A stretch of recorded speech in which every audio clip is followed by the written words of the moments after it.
It's showtime, showtime. Welcome to Detroit Sports Jersey, live in the D every Saturday at 3 p.m. here on WCHB, 1200 AM and 99.9 FM. Straight sports talk, no professionals here. And now, here's your host, Will and DC. 1-2. And he got him, strike three. And he got him, strike three.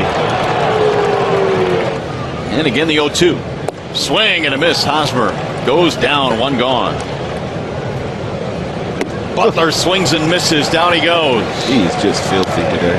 4 strikeouts now for Verlander. Swing and a miss. Man, Verlander starting to rack him up now. That's 5 strikeouts for JV.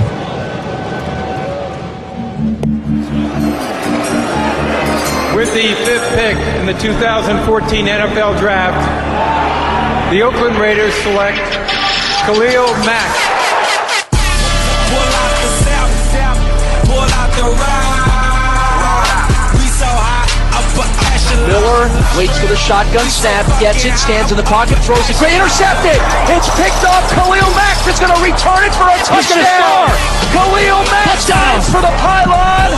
Touchdown. Welcome to Detroit Sports Jersey. That's right. You heard Verlander, Khalil Mack, Tigers and Lions is what we're talking today.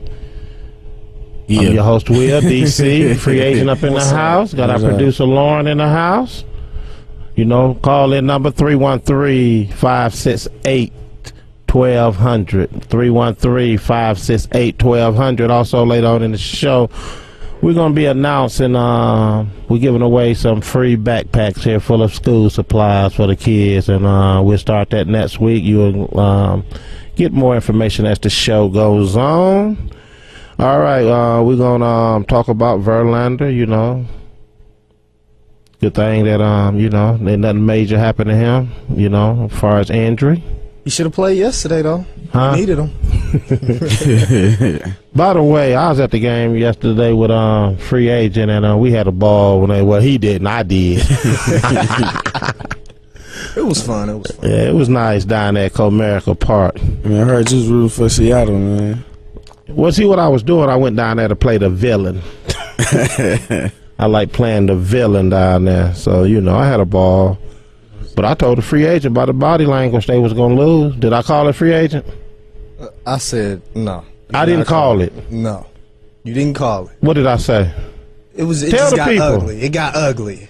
No, what did I know what it got, but what did I say? Well, you said it was going to get ugly. And it got ugly. It got ugly. It got ugly. It was not a good game. It didn't go how I wanted it to go. Think they in trouble? No. There's still a lot of baseball left. Got another month and a half. They're a game and a half behind KKC right now, and a half a game behind. And they on fire now. Exactly. They done won 11 out of the last 12. G-Money, I be Well, they ain't going to stay hot forever. So we'll be all right. You know, mostly good teams, you know, get hot during the right time, and this is kind of the right time to get hot. Well, they've been hot, so they got to cool off. Nah, I don't think so. It's going to happen once. Okay. What you think, Will? I see if they don't win the division, they don't make the playoffs. Well, they playing Seattle today, so they can. They played them last night too. Get back into what that mean? What that wild mean? Card spot. What do that mean? I mean, they played them last night. You was there. You're right. I was there, and they lost. Right there. They lost last night. Now we get to play them again today. By the way, let me give a shout out to Pauls. Let me give a shout out to Pauls. Hey, let me tell you a funny story last night. Pauls was coming out of I guess he was he going on break, off break? I don't know. He was and doing something. Grabbed him. He was just walking. And he stayed in that same spot. He was trying to get away, but he was staying. People started lining up to take pictures. He was probably mad. He was like, this guy didn't grab me. All right, but check this out. Let's take a quick commercial break. We're going to get more depth talk with the Tigers and get the Lions football. Did you watch that last night, free agent? Oh, I watched some of it. It was a pretty good game. Well, what actually, the first team looked good.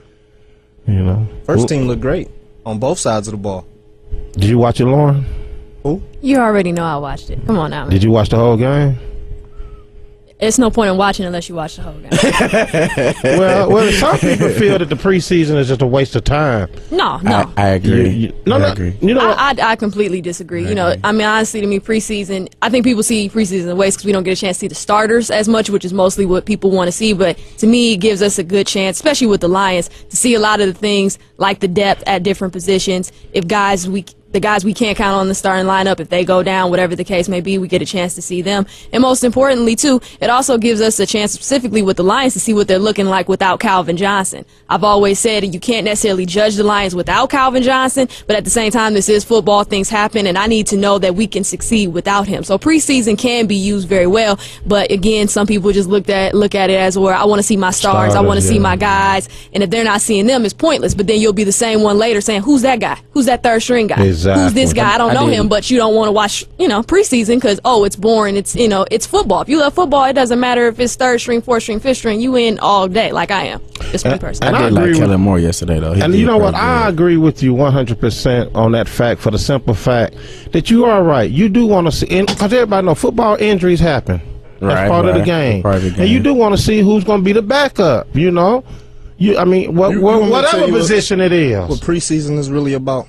It's for the fantasy football people, man. This is where they get their sleepers at. That's what it's about. So that's what you got out of it. Right, that's what you got out of preseason. So. I'm telling you, that's all I get out of preseason. This is where the fantasy owners see them sleepers that you never hear about until week 5 when they done score about 500 points in one game. Lauren, did you play that fantasy football? I haven't done it in a while, but I did. But for me, I didn't need preseason to figure out who my sleepers were. I was somebody who knew who my sleepers were coming out of college. But that's, again, I'm a different type of person who looks at the game totally different. I analyze a lot of these guys from high school all the way up until when they make it to the pros. So for me, I already got an idea who my sleepers are. You can definitely gain some insight on some maybe sleepers that you're not aware of, though. But yeah, I've never really used preseason for fantasy, though. I already kind of had an idea of what I wanted, who I needed, and who those diamonds in the rough were. I couldn't get off into that.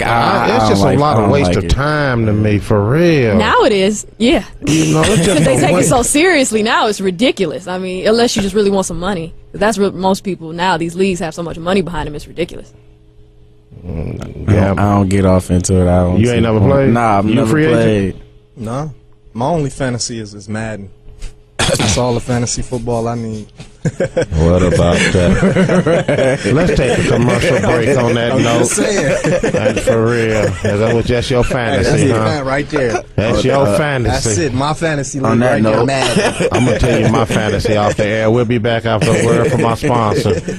Detroit Sports Jersey is sponsored by Phil's Barbershop, located in the heart of the D at 8500 East 8 Mile in the Bel Air Shopping Center. Children's haircuts are as low as $10. Adult haircuts are $15. Please give Master Barber Phil a call at 586-530-6536 or 586-690-1684. Come in and get that fresh haircut of your choice. That's Phil's Barbershop at 8500 East 8 Mile in the Bel Air Shopping Center. This segment is brought to you by iSearchDetroit.com. Keep up with all things positive Detroit. You can check out what iSearch Detroit is all about at our website, iSearchDetroit.com. We also have an Android and Apple app. All right. Last week we had Johnny Football was in town. Was you impressed with him? Yeah, I like Johnny Football. Oh man, what about you, DC? I did. The game was boring though, but I like how he produced. It was good. What about you, Lauren? Yeah, first game, I was very impressed. You think he's gonna be the starter? No. To start off the season? Yeah. No. Probably not. Probably not. Just because you got a brand new coach, and like you said, Hoyer hasn't done anything yet to lose the job. And since this is preseason, we're gonna probably see Hoyer the same way we saw Stafford the other night in this, in their second preseason game. So until Hoyer does something to really lose the job, it's his until that time. But I think eventually Manziel will be the starter. I just don't think going into the season. You think probably around the half? They get 8 games into the season, they ain't doing well, they make the switch. Yeah, they gonna make the switch. I consider that low key, depending on how they're losing. Week 5. Yeah, it depends on how they're doing and how they're losing. If they're losing, after the bye week. Oh, okay. Yeah, I was gonna say after the bye week, if they not doing good by the bye week, he gonna start. After the bye week when they 0-3. Manziel he's just gonna call it out 0-3. They started out 0-3. Manziel will be in the game. Let's go to line 1 and see what the caller want on line 1. Caller, you live on there. What can we do for you? Welcome to Detroit Sports Jersey. What's up? This is Longhorn from Texas. What up, Longhorn? What's going on, Longhorn? Well, number one, I'm going to let you guys know that Manziel, old Johnny Football, is going to be a bust. Dang. Write it down on this date in history for your future radio programs. The Longhorn said that Manziel is going to be a bust. They're hyping that dude up just like they did old Tebow. You know what I'm saying? Oh, he's the coming messiah of the quarterbacks. He's going to be right out there in the CFL or the AFL. Watch what I tell you. But you know, Tebow was on a different team than Manziel. And it don't matter. It do matter. And honestly, I'm not comfortable with comparing them. Not to say that Johnny Manziel can't be a bust, but Tebow. The reason Tebow is not in the NFL because Tebow didn't want to adapt. That's true. That's why Tebow's not in the NFL. Tebow didn't want to adapt.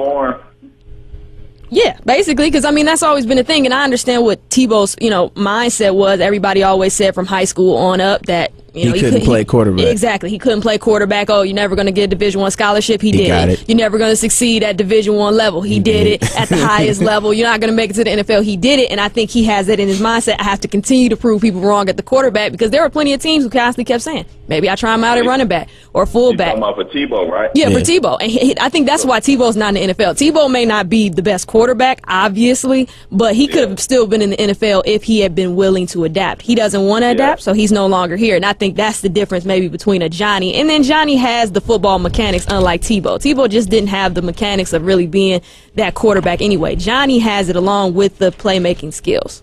Well, I would say one thing for Johnny is that I think he's willing to take more hits than Tebow wanted to take hits. And Johnny's Johnny's arm is better than Tebow's. Let's just keep it real. It's as simple as this. Some people are college players and some are pro players. Tebow is not a pro player. I'll give you another perfect example locally here.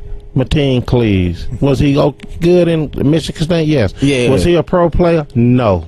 Most Spartans aren't. Not consistent. Some people just can't. Some players just don't go to that next level. Like Lauren said, mentally, I think Tebow, his mindset wasn't to the point of, this is what I want to do for a future long-term career. You know what I'm saying? So he didn't really try to take advantage of his opportunities. I mean, he had them lucky charm wins that everybody went, skyrocketing through the roof. Same thing's gonna happen with Manziel. Old John, he gonna come there, had a lucky charm wins. People gonna skyrocket through the roof, hype it up, and then you get about 2 or 3 years from now, he's gonna be jumping teams. Watch what I tell you. But Tebow almost got Denver to the Super Bowl. No, Tebow didn't almost get Denver to the Super Bowl. Denver almost got him to the Super Bowl. Nah, it was. Right. If it wasn't for Tebow, they wouldn't have been in the playoffs. Oh, okay. All right. Well, anyway, you don't argue with me on that. Just watch what I tell you in the future. Old Johnny gonna be playing for the CFL or AFL or going to shopping for different teams. But I wanted to bring up the violence in the sports, man. The NFL. I talked to my buddy of mine down here, and he's talking about they can regulate the violence. What do you guys think about that? Well, they're not the NFL. What's wrong with my man Greg Oden, man? What is he doing? Oh, yeah. What is he doing? I guess he mad because he ain't starting or playing. I don't know. But I wouldn't have did that. I wouldn't have did that. All I know is this. If you got two players running each other going 20 miles per hour, somebody's going to feel it in their body. But I tell you one thing. The teaching when I grew up playing football hasn't changed drastically as far as tackling goes. Now they got this thing called heads-up tackling where you just actually you keep your head up, you wrap them around their waist, and you sort of like pick them up. You know what I'm saying? So you can throw your head back from them. Well, they trying to do that for they don't want more concussions in the league, so that's probably why they doing that now. But you know what I used to love when I play? I don't know if you guys play this way when y'all was kids, but we call them stand them up. You grab somebody, tackle them, and they trying to hit the ground, you just hold them up, and everybody take a lick at them. Yeah, I played that. That was fun. That was fun. That? Yeah, I played that. That was fun. You was the one getting held up? Nah, I was the one holding them up. Well, not as a professor. Some university talking about kids shouldn't even play tackle football until they pass 14 years of age. What do y'all think about that? Free agent. I can agree with that. Play football until they 14. Not until they 14. I don't agree. I don't agree with that. I don't agree with that. Tackle football till they 14. I don't agree with that. Why not? Because, I mean, you got to get a feel of it. You can't just come in at 14 and don't know how to tackle. That's where you learn the fundamentals at. When you start, when you're 14? I mean, but by then it's kind of too late. How? Because when you younger, you learn through each league and your age how different edges tackle. Well, I'm going to disagree with that for the simple fact Ziggy, he didn't start playing football, I think it was a junior or senior in college. I mean, not high school. You know what I'm saying? Yeah.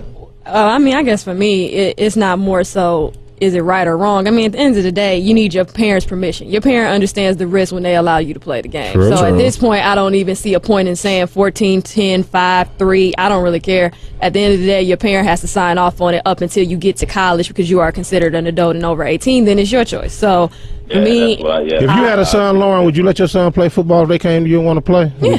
You would let him? Absolutely. Oh, you said long. I thought it long. You say what? I'll tell you this. Not only if I thought you said long, but I thought it said Longhorn, but I was just going to comment on that. But, she can go ahead and put her comment in there, but I have something to say. Go ahead. She already did. She already did, my man. You good, Longhorn? Go ahead and say your piece, man. She already did. I was going to say, hey, if I had one playing, not only would I let him play, but I would encourage him to hit hard, hit whoever he's hitting, hit him hard, so hard that his mama and them feel it in the stands. That's how I feel. That's mama and them. Mama and them. You taking it back old school. Old school. That's what I'm talking about. Old school. Football is a game of hits. The players are getting faster. As you see in the combine, how the linemen are running like in the fours, you know what I'm saying? Low fours and, between 4s and 5s. They're getting faster and they're getting stronger. So you can't stop a guy running in the 4s, 300 some odd pounds. Okay, I'm gonna stop and I'm gonna adjust where I'm ready to tackle this guy. You know what I'm saying? Exactly. You take your hit, you take your legs. Okay, concussions there, all right, and injuries. That's in the game of violence football. Football is violent. It's meant to be that way. If not, we can just call it touch football or put some flags on them and go around and pulling flags from people's waist. You know what I'm saying? So people don't watch football for no tit for tat hits. They watch it for the crashes and the bang ups. That's the game of football. So I say violence is here to stay. That's my opinion. All right, Longhorn. Anyway, I'm gonna let y'all go with that. Y'all have a great weekend. And once again, I'm gonna leave out with this: 49ers all the way. Tebow's gonna be right there. And with him and Johnny gonna be sportscasters in the future. Later. All right, take it easy, Longhorn. We're gonna take a quick commercial break. When we come back, I want to talk some Pistons. NBA schedule was released this week, and I want to get y'all opinion on the schedule that's going on. So we'll be back after a word from our sponsor. Detroit Sports Jersey is sponsored by Phil's Barbershop, located in the heart of the D at 8500 East 8 Mile in the Bel Air Shopping Center. Children's haircuts are as low as $10. Adult haircuts are $15. Please give Master Barber Phil a call at 586-530-6536 or 586-690-1684. Come in and get that fresh haircut of your choice. That's Phil's Barbershop at 8500 East 8 Mile in the Bel Air Shopping Center. This segment is brought to you by iSearchDetroit.com. Keep up with all things positive Detroit. You can check out what iSearchDetroit.com is all about at our website, iSearchDetroit.com. We also have an Android and Apple app. Detroit Sports Jersey will be giving away 2 backpacks next Saturday, August 23rd to one lucky boy and girl. These backpacks will be filled with school supplies to help you kick off the 2014-2015 school year. Be sure to listen to Detroit Sports Jersey next week at 3 o'clock for your chance to win.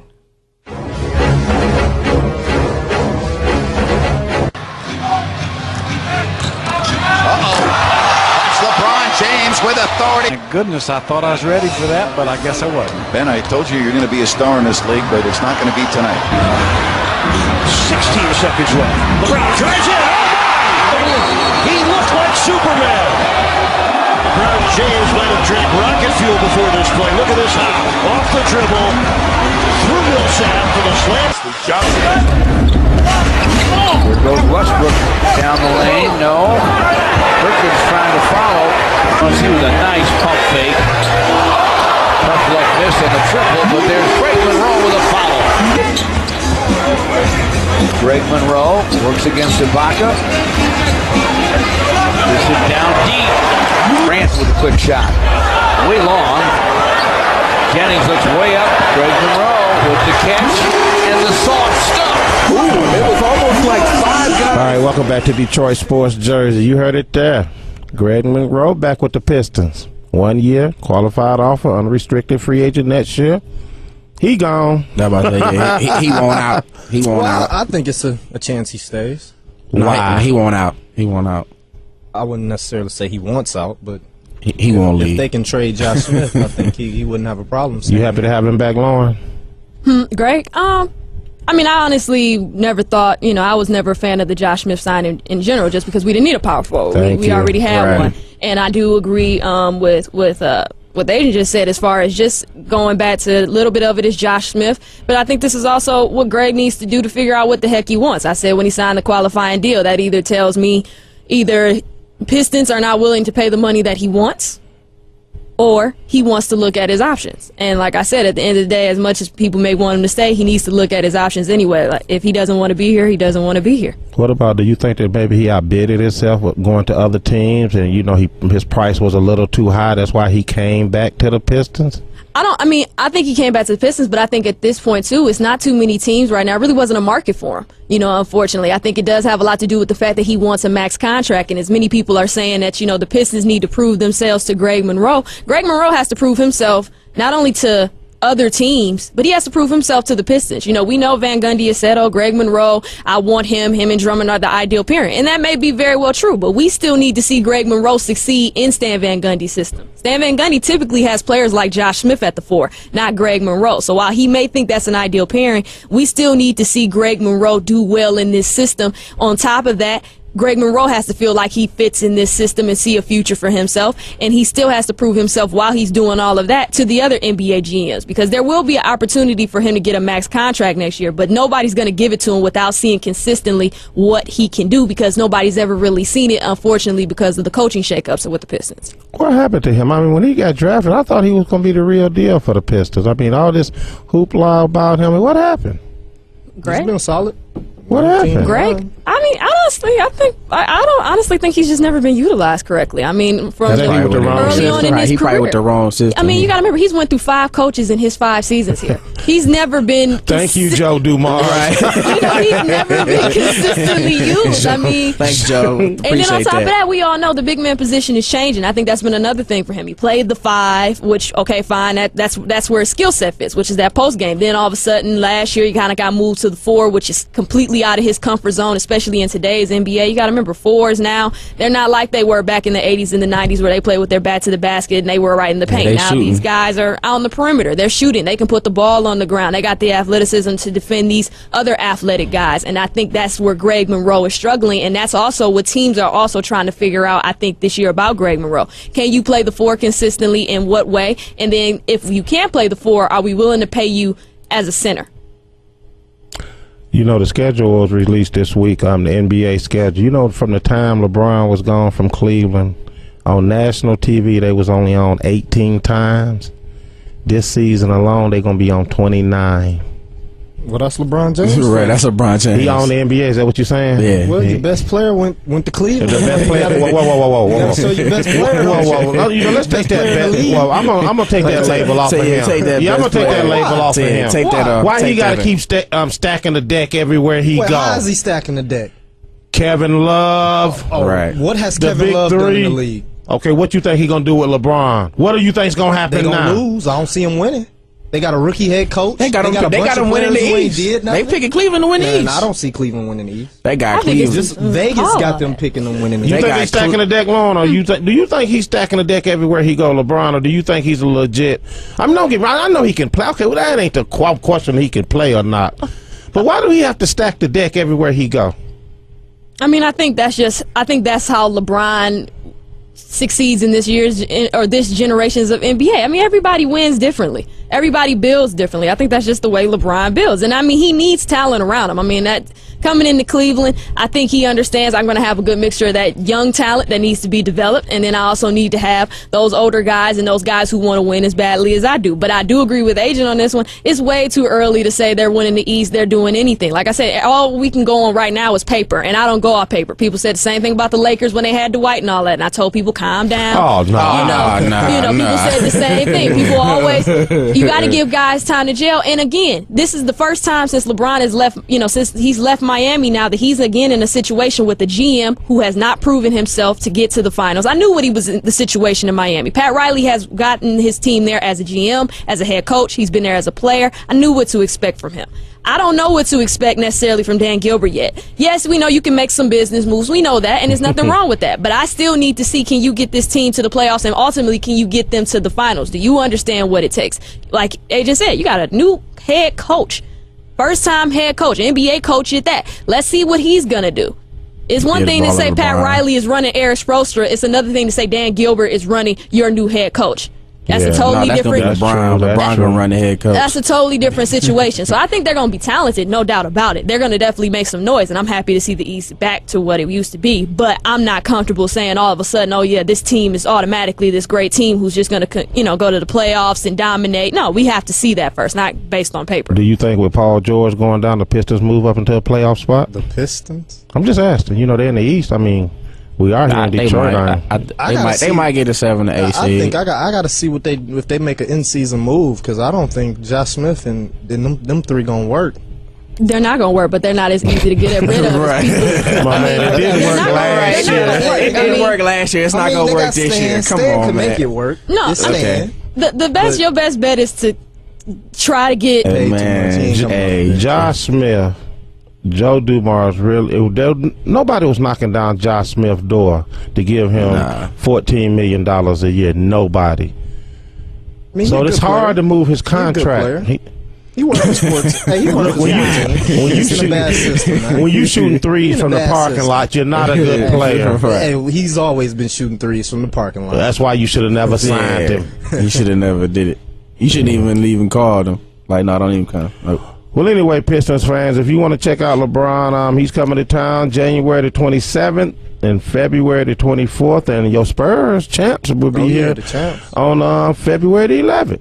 I might go to that game. All right, then we'll check this out. Next week, like I said, we're giving away. We're gonna be announcing some free book bags full of school supplies, courtesy of Detroit Sports Jersey. We'll have more information on that, how you can win them, pick them up, and I don't know. I want to say something so bad.